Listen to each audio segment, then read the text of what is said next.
Hi friends, welcome to farmer guide. Last week మనం urea చల్లినప్పుడు అంటే 17 డేస్ టు 20 డేస్ ఆ పీరియడ్లో యూరియా చల్లడం గురించి ఒక వీడియోని అయితే అప్లోడ్ చేయడం జరిగింది. 20 టు 25 డేస్ ఈ పీరియడ్లో మనం చేయాల్సినటువంటి పనుల గురించి ఈ వీడియోలో మనం తెలుసుకుందాం. ఇది చూడండి, ఇది మనం నేరుగా వెదజల్లేటువంటి పద్ధతిలో చల్లినటువంటి వరి పొలం. దీంట్లో చూడండి, ఇప్పటికీ దాదాపుగా 20 డేస్ అవుతుంది, 19 టు 20 డేస్ అవుతుంది. దీంట్లో ఎటువంటి కలుపులు ఉన్నాయో మనం ఒకసారి అబ్జర్వ్ చేసినట్లయితే ఇక్కడ చూడండి, ఇది చూడండి, దీన్ని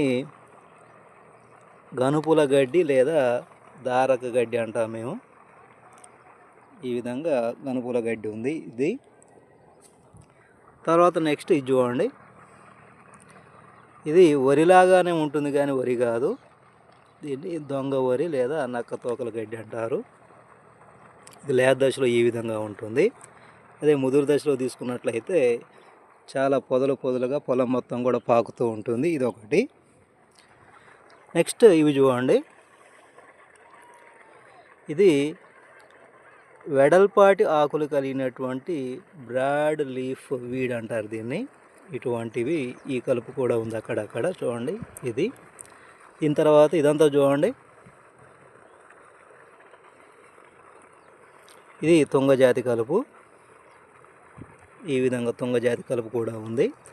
అంటే మన పొలాన్ని మనం ఒక్కసారి పరిశీలించినట్లయితే దీంట్లో గడ్డి జాతి కలుపు అంటే దారక గడ్డి, తర్వాత నక్క తోకల గడ్డి, ఈ రెండు. తర్వాత తుంగజాతి కలుపు, ఇదంతా కూడా తుంగజాతి కలుపు. తర్వాత వెడల్పాటి ఆకులు కలిగినటువంటి బ్రాడ్ లీఫ్ వీడ్స్ కూడా దీంట్లో ఉన్నాయి. కాబట్టి దీనికి మనం స్ప్రే చేసేటువంటి మందుల గురించి అంటే రేపు కానీ ఎల్లుండి కానీ నేను మందులు తీసుకొచ్చి స్ప్రే చేస్తాను.